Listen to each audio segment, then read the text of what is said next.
Hey, welcome everybody to another edition of the EGlaze Chronicles right here on the OTV Media Network.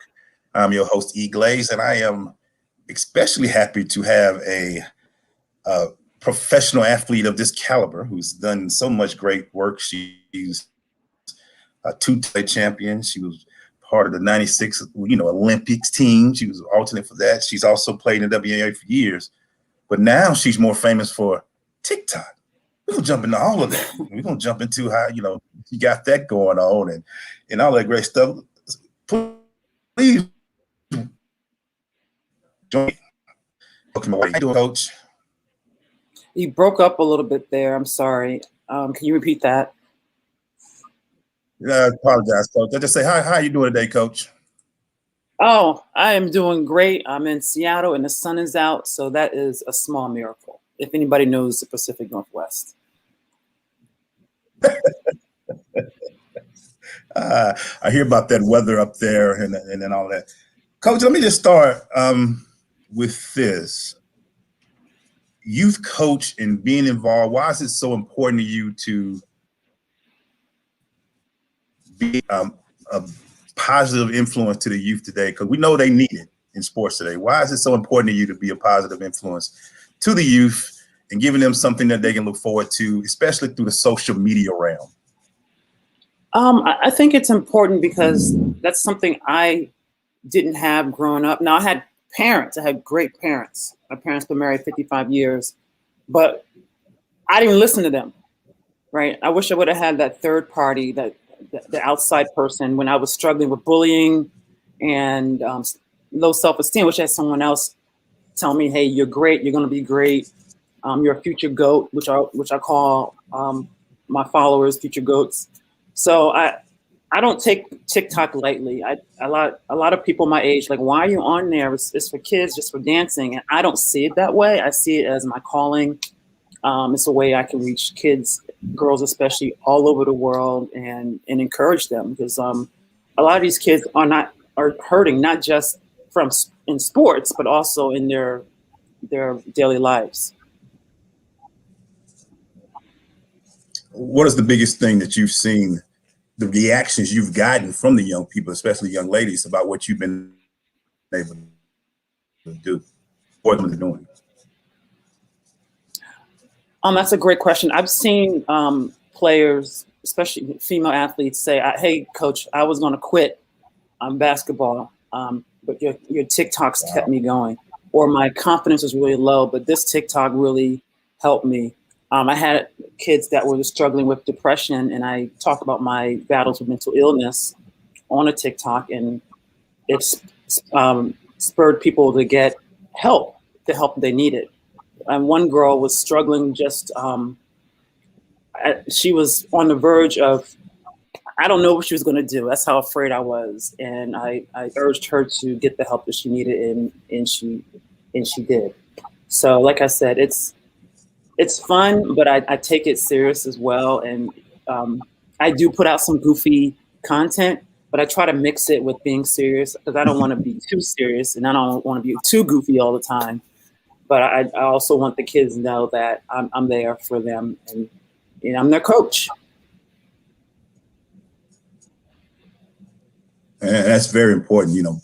I've seen where today's youth, we need more encouragement than anything, but I also see where you actually coach on TikTok. You saw you do some moves on there and all that. The game of basketball, what does it mean for you? What does it mean for you, and why is it so important to teach it the right way? Man, I love basketball. It's like the best sport in the world. And my son, who just turned 20 today, will refute that because he plays soccer. But you need the best athletes play basketball. That's all I gotta say. That's all I gotta say.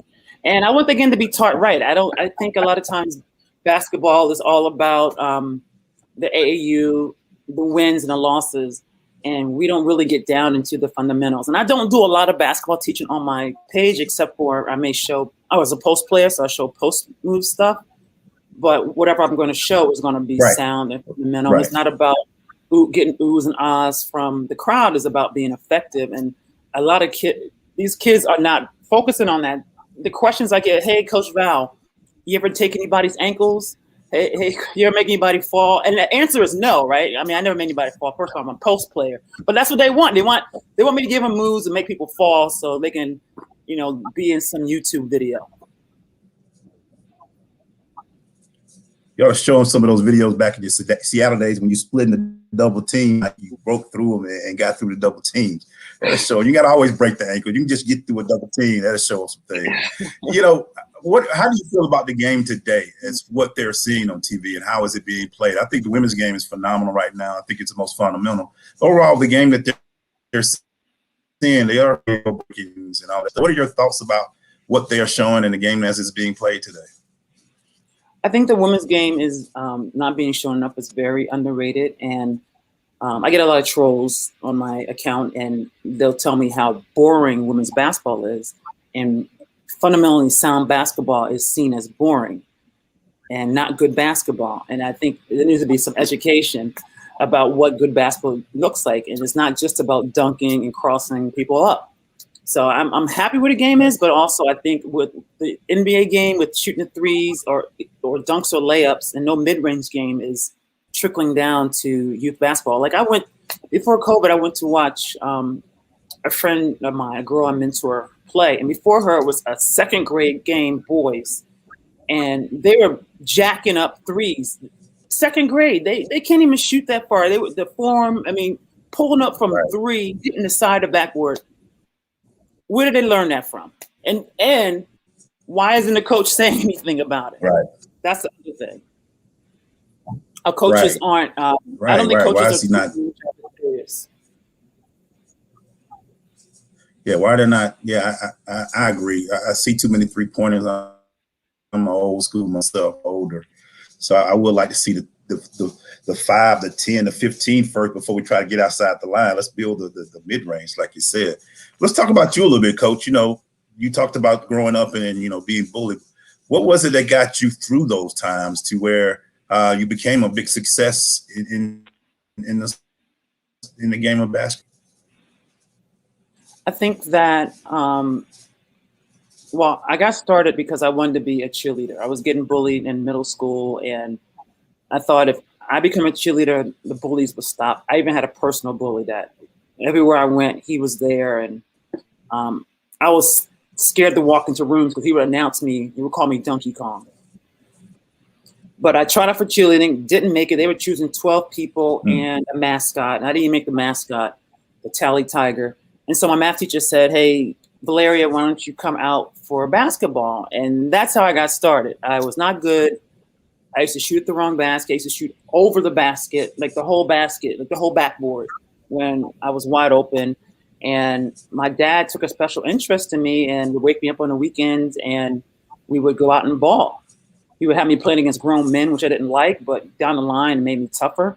And I used a lot of the fuel from getting bullied to kind of push me through high school to prove them wrong. And then after that, it was my own internal motivation that kept me going. When did it click for you, though? When did the game click for you? When did it get to the point where you say, I'm pretty good, I'm bad? No, playing and practicing one thing, but when for you personally did it say, okay, I can play this game? It's been going pretty good. It didn't happen until the summer between my 9th and 10th grade year, and I went to a camp, and I got my first college letter. It was back then you can go to camps, and college coaches will come scout you there. And it was at where was it? It was by Kathy Rush. Kathy Rush used to be the coach of Immaculata that had that movie Mighty Max about her team. And I got my first letter from Princeton and saying they want me to possibly be on their team. And I was like, oh wow, I can do this in college, and somebody thinks I'm good. And that's when it clicked. And from there I ended up being All-State the last 3 years and All-American the last 2, and then winning 3 more state championships. So I tell young ladies and guys all the time, because you don't have to be a superstar. We got kids peaking at age 10, right? I'm a parent. My son has been on teams where we got future LeBron James, 10 years old, and he's peaking, and all the parents like panicking. Why isn't my Johnny like that? And you look at the kid now; he's not even playing ball anymore. So I think we got people who are late bloomers, that develop late, get their growth spurt late, and I think that was me. To be honest, when I was in high school, I used to fall a lot as well. I still wasn't grown I was grown, but I wasn't used to my body. So don't panic if your child is not showing LeBron-like or Sue Bird-like skills at age 10 and you see somebody else doing it. I guarantee if he or she sticks with it, you will get the results. And I'm glad I stuck with it. I think most kids probably would have quit basketball because that's how bad I was. I always like to tell the kids that I deal with and the coaching I've done, when did it become less about worried about the bullying and things about that and more about you enjoying the game and wanting to be good for yourself, not about what others thought, but what you thought about yourself and the game? When did that kind of, did others drive you or your wanting to play the game right drive you as you got older? Initially, others drove me when I was fresh out of middle school and in my first couple years in high school. But after that, for example, most people wanted to be all-state, but I wanted to be all-American. I lived in a really small state anyway. I didn't think it was significant to be all-state there. It was Delaware. And so I started pushing myself to get beyond where I was. I wanted my team that I played on to be nationally ranked. I didn't want to go to the local college. I wanted to go, outside, far away from home, outside of my small state. So a lot of times it was goal setting. And I had parents that were really, like, their mindset was just a next level. Like, my dad took me to a USA basketball tryout my 9th grade or 8th grade year, and I shouldn't have even been there. I was so out of my league, but he put me there, get my butt kicked, and also show me what could be possible. And a lot of parents don't put their kids in those situations to fail. I mean, I don't like seeing my son fail, but I know it's part of the process. But he just was just next level with the stuff that he did. And which drives me, because you already kind of answered my next question. You went from Delaware to Stanford? You went across country and decided to go to college? You talking about leaving, you wanted to go far. You went far. What was the decision in Stanford? Why would you go across the country like that? What was the decision? Why was that decision? I always wanted to go to school in California. I don't know. I got that obsession from going to school in California. So that's where it started. And I went to a really small, all-girls Catholic school, and I was just ready to be out. And Delaware is a small town. It's a small state, but it's a small town mentality. Everybody knows everybody. And I just needed to get out of that environment and find a new set of friends and make some new memories. And you go through, you become a time All-American, if I'm not mistaken. You played for Stanford. You did all kind of things, and just champion as well, NCAA champion. Talk about those college years and why you succeeded so well then, because you look like you clicking. You talk about clicking 9th, 10th grade. Looks like you really started clicking when you got to the college level, and things just really ballooned. Because now you're talking Olympics around that time, and things just all of a sudden just, not at that time, but I mean, you're going through, you're winning championships, you become an NCAA All-American. It really clicked when you got to college, right? Looks like, Coach. Yeah, I honestly, I think the training that my dad gave me paid off. He had me always in the streets. Not in the streets. I wasn't from the streets. I mean, I'm not like out in the streets. He had me playing street ball. Like I was wherever the best runs were, even though I could get shot. No, actually, that's true. He would have me. He would have me there. Right. And that made me so tough. And I brought that brand of East Coast basketball to the West Coast. And that's what Stanford needed that first year to win their first championship. Wow. Just amazing, that story. Delaware, bullied, growing and all that. But then professional sports call. And you answered that call, and you answered it well. When did you feel like being a professional and continuing to be able to play this great game of basketball? Because I do agree, I'm a football guy, but I love the game of basketball. I wish I was a little taller, as that song says. But playing professionally and continuing to play the game that you love, how was that for you? Well, I just thought it was what I was supposed to do. I didn't think anything of it. So when I graduated from college, there was no women's basketball in the United States. I had to go overseas, and I played in Italy, Right. Israel, and Brazil. And then women's basketball came here with the ABL, the American Basketball League. Played in that league for 2 years, and halfway through the third year, it folded, and then I went to the WNBA. And throughout all of that, I didn't know how blessed I was. I thought this was just how it's supposed to be. You know, I'm good at basketball, and this is what the best players play and what the best players do. So I was just talking to somebody today and saying that I wish I would have stopped and smelled the roses more. Like I didn't stop and count my blessings. I didn't stop and thank God for my family or just I had the ability to do what I did. Now that I'm almost 50, looking back, I can see it all. But I wish during that time I was more grateful and I think I would have enjoyed the game even more. Right. You talk about your sons, and you talk about how great, being able to see them grow and see them play and the things that they're doing. What do you want them when they see your mom or they look up their mom on Google, as they say? What are some of the proudest things that you're happy that they're able to see about the work that you've done? Well, first of all, I keep popping up on their friends' TikTok For You page. Now, my oldest son gets embarrassed. Mom, you are so, my younger son doesn't care. That's the thing. I keep showing up on, they keep seeing, their friends are seeing me, and they get props because to be quote unquote TikTok famous, which honestly doesn't really take much. You can do something really stupid and get 1 million followers. You really can. I mean, the stuff that goes viral, I'm like, I worked 4 hours on this video and that went viral. But I think, it's like, it's crazy. I'm like, why couldn't I think of that? But my oldest son is playing soccer in college, and a lot of stuff we talk about is just the whole mindset about sports. I don't coach him on skills or anything like that.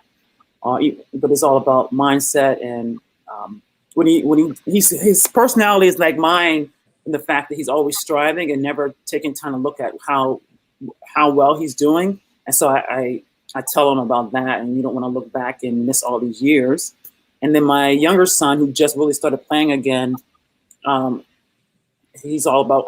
I'm on him about mindset as well, because I don't want to be a coach. I want to be their biggest fan, but also I'd like to see if there are any pitfalls or anything that they're doing that can affect their mindset. I'm always going to point it out, because I wasn't really thinking that when I was their age about the sports psychology side of things.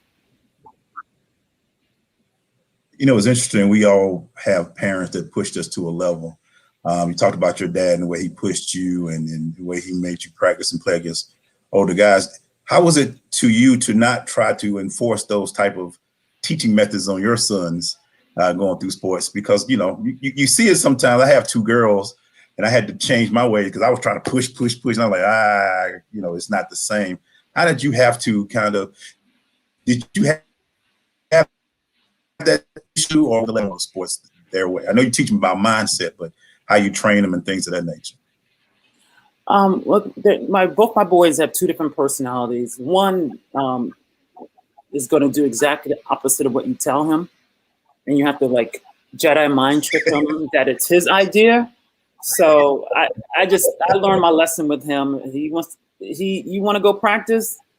It can't be my idea. And the other one, he just he wants me to. Mom, this is the weirdest thing. Mom, can you yell at me during the games like the other parents? I'm like, what? No, I'm not going to be that mom, and not going to be that. I don't want the black mama to come out doing a soccer game. Everybody like, what? So yeah, I push. I may send little reminders, but after a while, a kid has to have that intrinsic motivation, and even at a young age, they can have goals, and they can have dreams that they write down or put a vision board up. And I think for me, it's freeing for me, because I'm not nudging, go practice, go shoot, go for a run. I'm not doing that. I'm going for my own run. If you want to play Division I basketball. You know what you have to do. I'm here if you have any questions. Wow, that's interesting. That's deep. Let me ask this. You talked about them. How do you handle negativity via social media? And what do you tell others about handling negativity on social media? Man, it's hard. These trolls are like, they will research. They will find like hey, that's why you averaged 2.2 points and your field goal percentage was 17. Like they will find your stat line and try to roast you. I mean, they try, and then sometimes they get me, and I get a little petty sometimes. Well, that's why your teeth crooked. No, I mean I don't say that, but it's just the fact that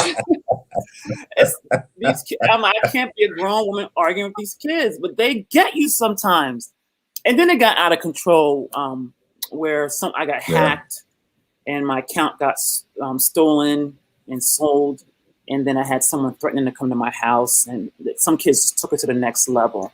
Wow. So that was scary. I had to get the police involved because they had my address. They found my address. They doxed me, and one was threatening to send SWAT to my house. And but I know if we saw each other in public, you're not coming at me that way. I was like, man, I wish I knew where you live. Okay, cut that out. Don't put that in the interview. That's going to make you sound violent. Twitter fingers are amazing, and how these keyboard gangsters, as we call them, they type very fast and frequently. It's amazing how that goes. But what would you say is your biggest accomplishment?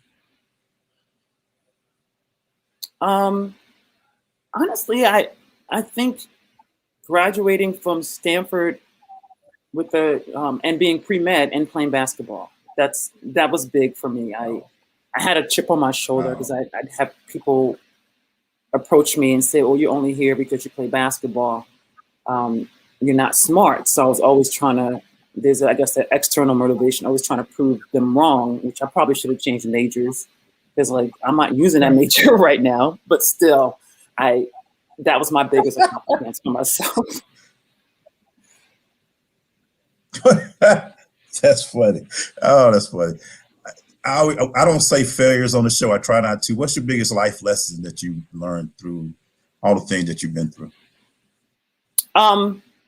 When I got cut from the '95 national team, I was really upset. Not because I've been cut before, because it was my college coach who was a coach of that team. And I went into a depression, and I questioned myself and my confidence.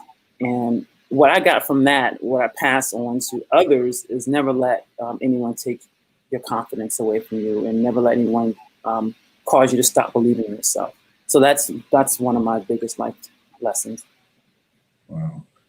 I see one of the you talked about GOAT a little bit earlier. Tell us about what that GOAT. I mean, I think we know what the term means, but why do you call all of your followers and people GOATs, and people that you coach? Why do you call them GOATs? I call them GOATs, which is the greatest of all time, because I want them to think of themselves that way. And I'm not saying they're going to be the greatest of all time in basketball. I'm saying that nobody can do what you do and how you do it. So you are a GOAT of what you do. So that's why I call them GOATs. And maybe I have a T-shirt on my merch called Future GOAT. And it goes underneath. It says, "You'll remember my name." Wow, I like that. I like that a lot. So, Coach, with all that you're doing, what you've done, what you've accomplished, motherhood, coaching, NBA, WNBA, and professional, and all of that, what's next? I mean, you're viral, you're TikTok famous. What's next, Coach? I mean, what else is next? You seem like that you keep climbing and finding new ways always. What's next for you, Coach? What can we look forward to? I plan on world domination. Oh wait, I wasn't supposed to say that out loud.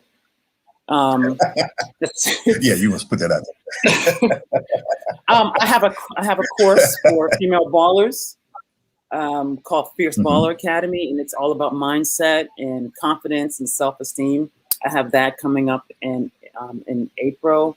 I have a merch line where I created a sweatshirt where the words are for that speak to the female basketball player. Anytime she's feeling discouraged, she can look at the words on her sweatshirt, and she can become, more encouraged and motivated. It's called Unstoppable. So I've been doing that as well. And I would like to speak. I would like to get on a speaking circuit and reach more people. Right now, I'm just having fun. I am looking for employment. Anybody out there hiring? No, honestly, I would love to do this full time. I would like to do this full time, but I know that's not necessarily possible. There are people who do. I mean, they have like 100 million followers, though. That's not me yet. No, it's coming, Coach. It's coming. Real quick, I want to get your thoughts on Renee becoming a former player of the WNBA, now becomes the owner, partial owner of the Atlanta Dream. I don't know if you heard that or not. Just seeing a former player, being able to. Yeah, Renee Montgomery, who played in the league for 10 years, has just become partial owner of the Atlanta Dream. And just to see what she's done, just to see the pathway that you and your players like you created, to see where they are now, how does that make you feel? To see these young players and what they're doing today and some of the things that they're doing. I'm really proud, little jealous because I wish I had that when I was growing up, but excited for the girls that can look up on TV or look on Google and see women that look like them, and the representation is there in their sport. That's awesome. All right, Coach, tell them where they can find you. It's easy, Coach Val, just go find them. But just tell them where they can find you. Social media, everything. Tell them where they can look you up, because I mean you're famous. But just tell them again. So just reiterate so they can find you. On TikTok, I am Coach Val. That's my handle. On my website, you can go to imotivatelives.com. And if you want to know about my Fierce Baller Academy, now this is for the young people. You put the emoji heart eyes and a basketball emoji in the browser.ws, and you'll get to the Fierce Baller Academy. So it is an emoji web page. What's that name? Domain name. So yeah, heart eyes basketball emoji.ws, and it'll get you to get on a wait list for the Fierce Baller Academy. I didn't know you could do that. You just taught me something. I didn't either. You gotta get on Clubhouse. That's where I learned all this stuff. Oh, okay. That's just a lot. I was on Clubhouse. It's a lot, Coach. It's a lot of social media. My head gets to spinning. That's true. That's true. I thank you so much for joining us, Coach. Thank you for the inspiration. I love your story. Hopefully I can have you speak to my kids one day. I have organizations. I would love to tell your story to them. Just continue doing great work, Coach. And I am a follower. I'm following you everywhere. I definitely will follow you on TikTok. I really just get on TikTok to see everybody. I just like to laugh. So I'm definitely going to follow you. Yeah, it's funny. Yeah, it is. When you get to some people, they really got me in tears. That's what I needed for sometimes. And I see you do the same work. So I appreciate that. So please, everybody, Coach Val, follow her. She's funny. She got a lot of great things. Basketball Academy, heart emoji, heart eye emoji, basketball.ws. That's awesome. You can do that. And then, that's awesome. So for Coach Val Whiting, it's your boy EGlaze. We'll talk to you guys later. Have a great day. We'll see you later. Peace. Thanks. Bye.